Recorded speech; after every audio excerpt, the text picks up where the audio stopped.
I held on to my iPhone 4S longer than any self-respecting tech writer should have. Though my contract expired years ago, I let the launch of the iPhone 5 pass me by, and the 5S, and the 6. Only when my poor old phone could no longer bear the weight of the apps I was trying to download, did I finally cave and buy an iPhone 6. I didn't cling to the 4S because of its functionality or some bizarre sense of nostalgia. Truth be told, that phone was a pain in the ass at the end, slogging through even the most basic tasks and randomly killing apps. No, the reason I kept it was simple. I liked how it felt in my hand. Given the role phones plays in our lives, the industrial design is just as important as the user interface. I spend a lot of time holding my phone. If it's not in my hand, it's probably stuffed into my back pocket,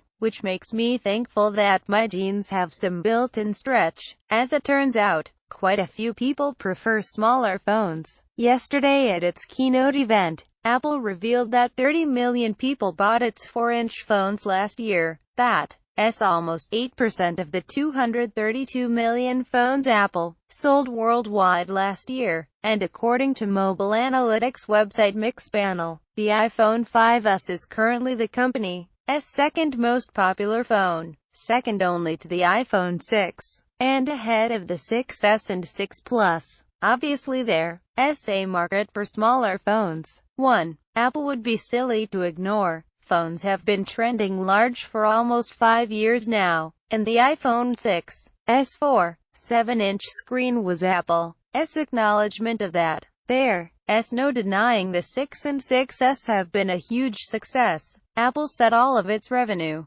profit, and iPhone sales records after the bigger handset appeared in 2014. But the supersized form factor drew consternation from people who weren't ready to trade in their smaller screens. iPhone 5S, Apple. So now we have the iPhone SE, which is essentially an iPhone 6S stuffed into a 5S case. It has everything you'd expect from the latest iPhone. The A9 processor is 3 times faster than the chip in the 5S. There's a 12-megapixel camera that also captures 4K video. It has Touch ID. You can get it in rose gold and it starts at $400. The only glaring omission is 3D touch functionality. The tech is new, but the design is so 4 years ago. Look past the matte edges and the SE logo and this phone is a dead ringer for the iPhone 5S. This is perhaps one of Apple's most telling design admissions to date.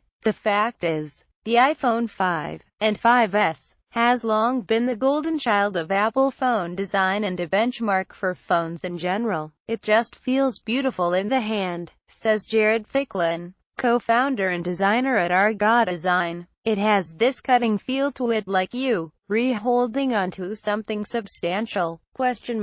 When Apple launched the iPhone 5, it was a moment full of firsts for the company. It was the first iPhone with a fully custom processor, the first iPhone with the Lightning connector, the first iPhone with LTE. Yet for all the technical achievement, its design was what surprised people most. It was bigger than the 4S, yet somehow lighter and more lithe. The back was aluminum, not glass, making the device much more durable. Its 4-inch screen, half an inch bigger than the 4S, had a 16:9 aspect ratio, the cinematic standard that every phone now conforms to. The screen didn't quite reach the edges of the phone. The boxy, slightly rounded edges were of chamfered aluminum. It was beautiful and, more importantly, it fit perfectly in the hand. It was just narrow enough that even a small-palmed lady like myself could manipulate it with ease. The iPhone 6 was a major departure from that. It was a lot bigger and just a bit thinner, with a 4.7-inch screen and smooth, rounded edges.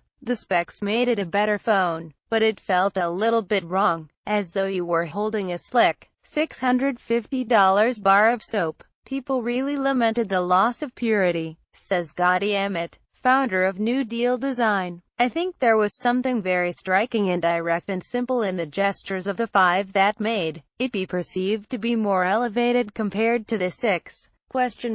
The iPhone 5, which happened to be the last phone designed under Steve Jobs' leadership before his death in 2011, had an elegance rooted in the way the aluminum and glass worked